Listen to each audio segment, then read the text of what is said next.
Hello everyone, it is AussieSelect and I am back to do a little bit of a polling, betting, stuff that's happening, news, roundup thing. I didn't want to do a prediction for a couple of reasons. Namely, I thought it would just be kind of clickbait. Secondly, my prediction hasn't really changed that much. So I have made a couple of posts on the YouTube since the last time I did a video. I was thinking of starting a Twitter, but I thought I might as well just make posts on YouTube because I got these subscribers here and everything like that, and then this option is a thing. So the first thing I talked about was this Resolve strategic poll, which was 52 or 43 to the coalition based on last election preferences, and there was also another poll, a freshwater strategy poll that was 52-48. I believe that was on preferences directed by the people who were polled. Because of these polls, I was sort of starting to feel like things were getting kind of dire for the Labour Party. I guess I suspected that Labour would be losing 2 more seats since the last prediction I did. And I guess if I was to predict which 2 seats I would have guessed, it would have been Tagney in WA and Parramatta in New South Wales. So last video, I basically said that Tagney was sort of line ball and we might have to wait until the WA election, which is this Saturday, to see how that one's going to go. After this poll, I was thinking okay, I think at this point that Tagney is going to go to the coalition. I'm not too sure about that now because there was a poll a few days of a couple of WA seats. One was Curtin, one was Tagney, one was Bullwinkle. It had the coalition winning Bullwinkle, it had the coalition winning back Curtin from Kate Chaney, and it had the Labour Party only having a slight swing against it and intending they could actually retain it. Now, this poll was done by some energy corporation or something like that, so I think I'll take those polls with a grain of salt. But it does kind of indicate that maybe Labour aren't doing too badly in Tagney, even if they're set to lose Bullwinkle. So, editor's note, we have the two-party preferred, and it's 56-44 to the coalition in Tagney. And William Bowe from the Poll Bludger thinks that this is quite an extreme result for the primary votes. I am inclined to agree. I assume it is based on respondent allocated preferences. I still think that the primary votes indicate that Labour might be holding on in Tagney, but I will reiterate that I do really think that Tagney is a toss-up seat and we're going to have to wait until the WA state election to see how things are going there. But I thought I would ask Kevin Bonham about all of the New South Wales seats. I thought, I don't know which one's going to go to the coalition, what he thought would be the most likely. I also asked him why he didn't give me a shout-out when he gave Anglo Election Insights a shout-out, given that my YouGov MRP polling video was a lot more extensive than Anglo's one. But that's fine, that's fine. Anyway, so he basically said Parramatta is the highest risk, which, makes sense. It has the smallest margin, but Parramatta didn't go to the coalition in the latest Redbridge MRP or in the latest YouGov MRP. So that's why I'm sort of a little bit dicey on Parramatta. He also thought Macquarie might swing a fair bit, and Macarthur, the local member, is quite popular. And Whitlam lacks a local member, but he's not really sure about how much the sort of local member votes impacts things there. He didn't talk about Shortland and Dobell, but I assume he thinks it's not really on the radar, contrary to the latest MRPs. I did ask him, and I haven't got a reply yet.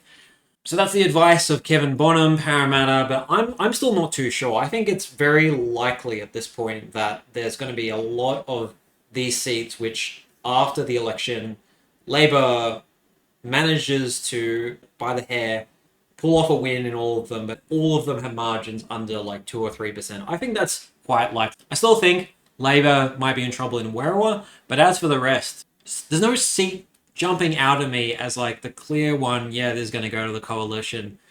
Hunter, the local member, is supposed to be really popular, and maybe MRPs are seeing something in Hunter which isn't actually there. But since then, we've had a couple of polls which actually haven't been too bad for Labour, including a YouGov poll where, under last election preferences, I actually believe the Labour Party's ahead, even though they have a very dismal 28% primary vote. But YouGov has adjusted their preference distribution. Instead of doing last election preference distribution, they're doing it based on, I believe, some of the last by-elections, federal by-elections. So I think this actually gives the coalition a bit more of the One Nation preferences. And I will also mention here that the One Nation party is polling quite highly recently, like 8 or 9%. Like even with the newest YouGov poll, which finally includes the trumpet of patriots, the One Nation party is still on 8%. I will also mention this latest YouGov, unlike the previous YouGov, which actually was also 51-49 to the coalition. They're now asking for independence, and I believe that independence scored 10%. And I think there is something wrong with prompting for independence. It's better if they just let people ask for like anyone else, because I think like independence gets sort of like overinflated, and they didn't do that in the last poll, from what I've heard. So definitely sort of a different YouGov poll to the last one. If you base them both on last election preferences, there's actually a bit of a swing to Labour. And of course, we had this Roy Morgan where the Labour Party was finally ahead after, I believe, it's been a while. It's been since November since the Labour Party have actually been ahead on the two-party preferred in a Morgan poll. So there might be some indication that things are going back into Labour's favour, at least for the time being. The Guardian poll roundup seems to be sort of thinking that too, as we can see here in New South Wales. The Labour Party has again taken the lead on the two-party preferred. In Victoria, the coalition are actually ahead, but this lead is sort of like flatlining. Queensland, it's sort of flat as well. WA, Labour are actually sort of extending their lead there. And in SA, it's actually gone towards the coalition like a tiny little bit. But the Guardian model actually suggests that the two-party preferred margin is a little bit better for the coalition than what other people are saying. For example, the poll budget, which is what I've sort of relied on as far, has the national two-party preferred under 51-49. I think this is actually before the most recent YouGov poll has been added to it as well. And then Kevin Bonham, on his aggregate, he has the coalition leading also under 51-49, under the One Nation adjusted estimate, which is what I talked about earlier, where people are suspecting that One Nation are preferencing the coalition higher than in the last election, which kind of makes sense because the coalition has adopted a bit of a sort of an anti-immigration stance. So just another editor's note, Cause Samaras has revealed the new result of their tracking poll, which has the two-party preferred in the key seats polled actually in for the coalition from 52 to 50.5. However, he is stating that Labour are in trouble in Victoria. So what I've taken out of this is that it does fit the idea that Labour might hang on in a lot of those sort of marginal New South Wales seats, but Labour might be in trouble in seats like Bruce and Hawke, and maybe even in Holt, Dunkley and Corangamite in Victoria.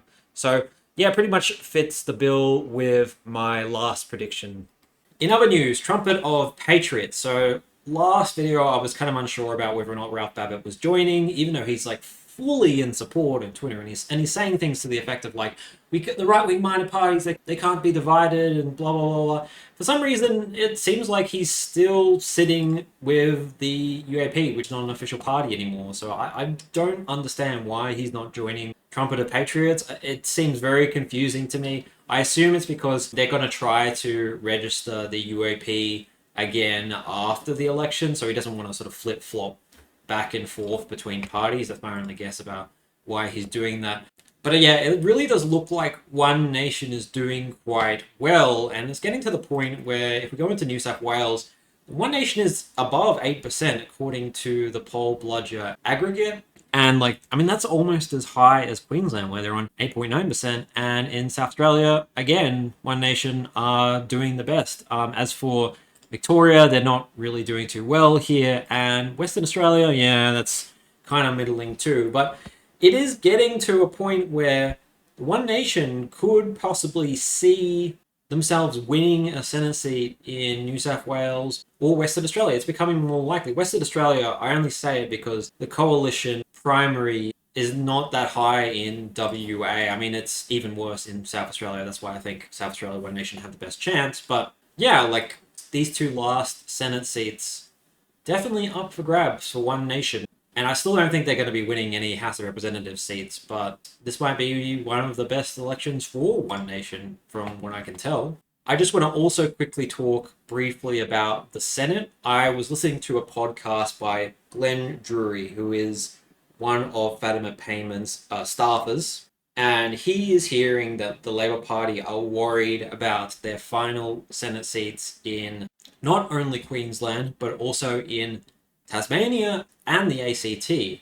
I find that very surprising. I don't think the Labour Party is at risk of only getting one seat in Tasmania or losing their ACT Senate seat. Like, Labour Party were always like either at a quota or extremely close to a quota in the ACT. And yeah, I think there will be a bit of a swing against Labour in the ACT, but I don't think it's going to be like we're seeing in, like, I don't know, outer suburban Victoria or New South Wales. And when it comes to Tasmania, polling there is always a bit tricky, but with a sort of middlingly polling Liberal government in the state in charge in Tasmania, I'm not expecting the Labor Party going to drop down so far that they're only going to get one seat. But that's just something to think about. Queensland is always an option, but no polls at the moment are indicating that there's going to be any kind of swing against Labor in Queensland. Again, Labor tends to underperform polls in Queensland, so that's why I'm thinking, like, it could happen.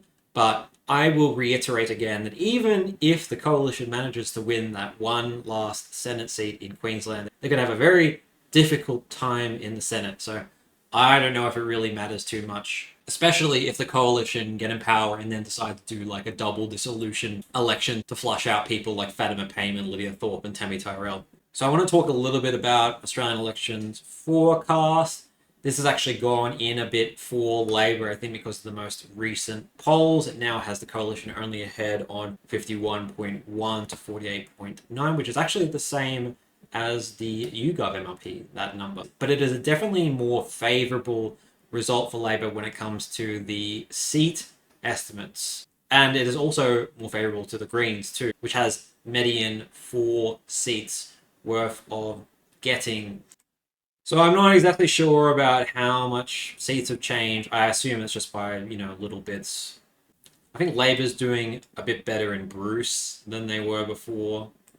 He still thinks that Labor are an absolute shoe-in Hunter. So I guess that's another reason not to put money on it. And of course, here is Werror, where he thinks that Anne Stanley has a 70% chance of winning. So I guess maybe we are wrong about Werror. And when it comes to the betting market, the Labor Party is on $2.62, which is actually out from $2.50, which is where they were at the YouGov MRP, which it might be because of the Resolve Strategic Poll, and they actually have 71 seats now for the electorate betting. It doesn't sort of have every seat that I think we really need before we start actually making sort of like a election prediction according to betting markets videos, but it does have some sort of interesting suggestions. I think simply the most interesting thing about this, though, is that it's expecting a coalition win by quite a fair percentile.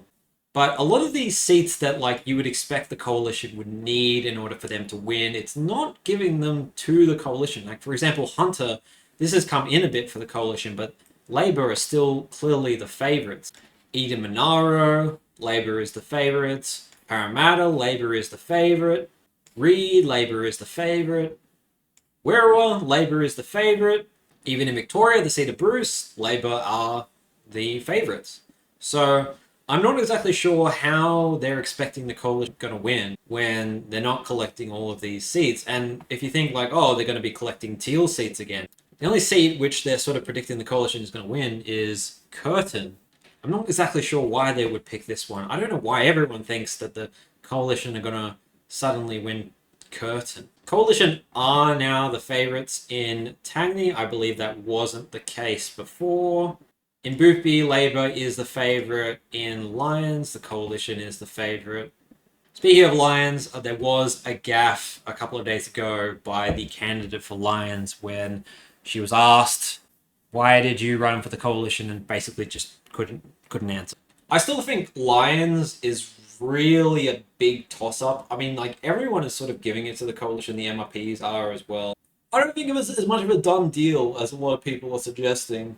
And I think Rebecca White is clearly a much better performer when it comes to public events. So we might see a debate between those two, and that might change things in Rebecca White's favor. Tasmania, it's a very sort of community-focused place. In other news, the universities have adapted a new definition of anti-Semitism, and free speech activists not too pleased with this new definition. I'm not really sure if it's going to affect the election very much. Maybe some sort of like university seats like Ryan might do a bit better for the Greens. I don't know how much university students really care about this. You know, the question is, if they're going to ban this, what are they going to ban next at universities? So there's always that. And I guess the other news is that the Labour Party seemingly have picked their strategy. Their strategy is they're going to announce sort of small policies every few days, whilst also just simultaneously just completely bashing Dutton. We've seen like a new version of the Medi-Scare campaign in the last couple of weeks. It really seems like their main strategy is to go negative. Of course, there was the thing about like the shares and his property portfolio and stuff like that.